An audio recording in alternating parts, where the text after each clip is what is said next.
ஐயா ஏங்க என்ன பண்ணுற? தோசை ஊத்திட்டு இருக்கேன். மாவு முடிஞ்சா? இன்னைக்கு இப்போ முடிஞ்சிருப்பா. அதனால தான் உடனே இங்கே கிரைண்டரில் மாவு போட்டியா? அப்புறம் என்ன பண்ணுற சொல்கிறீங்க? ஏய், உனக்கு கொஞ்சமாக மனசாட்சி இருக்காடி. மாவாக ஆட்டி கட்டி வச்சு இந்த தோசை, அதாவது ஆரம்பத்தில் தோசைலாம் இப்படி சாப்பிட்ணுன்னு ஆசைப்பட்ட நாள் போய் ஐயோ டெய்லியும் தோசையாங்கிற நிலைமை கொண்டு வந்து விட்ட தெரியுமா? டெய்லியும் மாவு தோசை. ஓ, நான் தெரியாம கேட்குறேன். என்ன சமைக்கிறது அப்படின்னு யோசிக்கிறது எவ்வளோ கஷ்டம் தெரியுமா? அதுக்கு அந்த டெய்லி தோசை தானுங்க, சூடா தோசை சுட சுட. ஏய், நான் ஒன்று சொல்லட்டுமா? யோசிக்கிறது பெரிய விஷயம். நீ யோசிக்கிற மாதிரி தெரியலையே. அதான் மாவு ஆட்டி ஆட்டி வச்சிரு, அப்புறம் போய் யோசிக்கிற.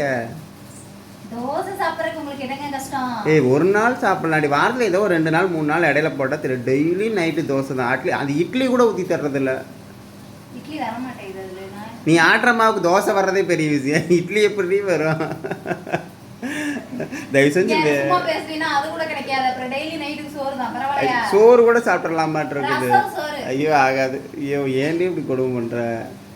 மாற்றி ஏதாவது யோசிப்பியா? சத்தியமாக முடியல. என்ன யோசிக்க சொல்றேன்? இந்த 8வதுலயே குடுக்கணும் அப்படின்ட்டு நீ என்ன சமைக்கிறதுல கூட யோசிக்க சொல்ற? இதுதான் இருக்கு, சாப்பிட்டா சாப்பிடலனா. உனக்கு எது ஈஸியாக முடியுமோ அதவே பண்ணுற. காலையிலையும் தோசை, நைட்டும் தோசை, மதியம் ஒரு நேரம் தான் சோறு. அதுவும் 3 நாளைக்கு வச்சு முன்னாடி வச்ச குழம்ப சூடு பண்ணி கொடுத்து ஏமாத்திடுற. சப்புனா இருந்த நேத்து நைட்டு தான் குழம்பு வச்சேன். அதான் இந்த நாளைக்கு நைட் வரைக்கும் வரும். குழம்பு வைக்க முடியுமா? நேத்து நைட் வச்சு இன்னைக்கு காலையில சாப்பிட்றதுக்கு என்ன என்ன பண்ணி தரப்போ?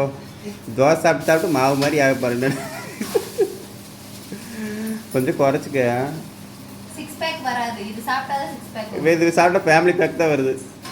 லூஸு. இவங்கிட்ட எப்படி தப்பிக்கிறதுனே தெரியலப்போ.